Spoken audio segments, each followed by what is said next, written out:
flex on the class. Other than that, go crazy. It's great.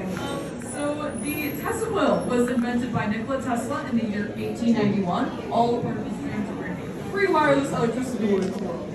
Great dream, great dream. Yeah, so it didn't quite pan out. We'll talk about why this is cool.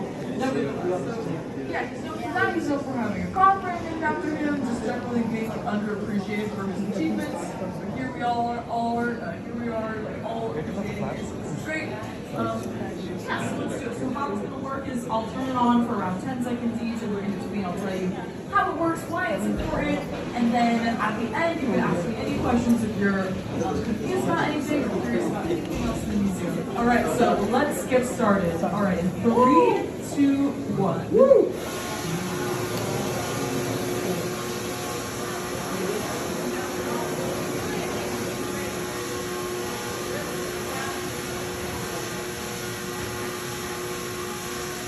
Okay, so what is the Tesla coil? So I said free wireless. We should get going. That sounds great, but how do we actually do that? So this thing plugs into the wall like any other kitchen appliance. It draws about 120 volts out of the wall. However, it turns that into 500,000 volts using an alternating current. And specifically, it's like high voltage, high frequency, low current electricity. So what happens is an electric field is created and it propagates out of the Tesla coil in a sphere.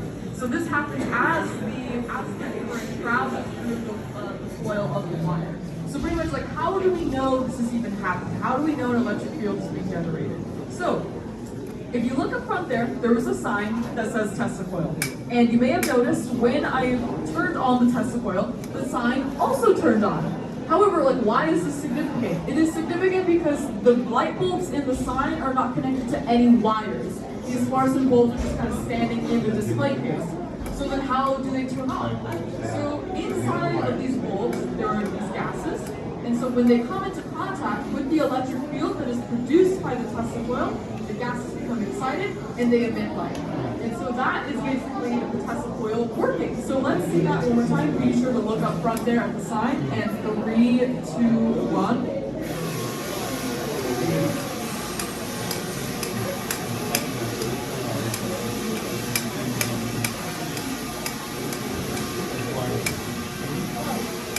Okay, so that's pretty cool. So we can power this sun just by the Tesla coil. And so now you might be wondering, okay, so there's an electric field being generated by the Tesla coil. How come is it flickering in my hands? How come the lights aren't flickering? How am I not seeing the effects of this outside of the display case? So that is because of something called a Faraday cage. So that is this metal cage that's kind of obstructing our view of the Tesla coil.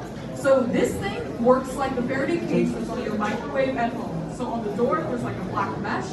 So what this does is it creates an equal and opposite field to the one that is produced by the Tesla coil. So if you can imagine at the barrier of the cage, the fields cancel out. So outside of the cage, the field does not pass. And so this is so we can run the observatory and the planetarium shows, all business as usual at the same time as the Tesla coil demonstrations. And so that's just why that is there. And you also might be thinking like, all right, like, why don't we have free wireless electricity? Why aren't I seeing Tesla coils everywhere? And how have we not scaled this up?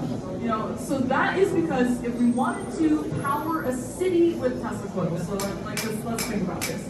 We would have to have one of these on every city block, and they would need to be about 200 feet high.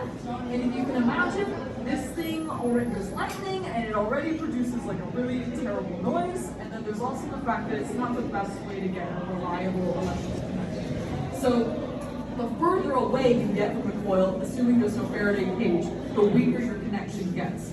So it's just not the most practical application, to give everyone free wireless electricity. Nonetheless, it really works in this case. The sign is powered. It is lovely to look at and stuff like that. So that is a little bit about the Tesla coil. I'll turn it on one more time, and then feel free to ask me any questions if you want to know more about it. But yeah, all right, 3, 2, 1.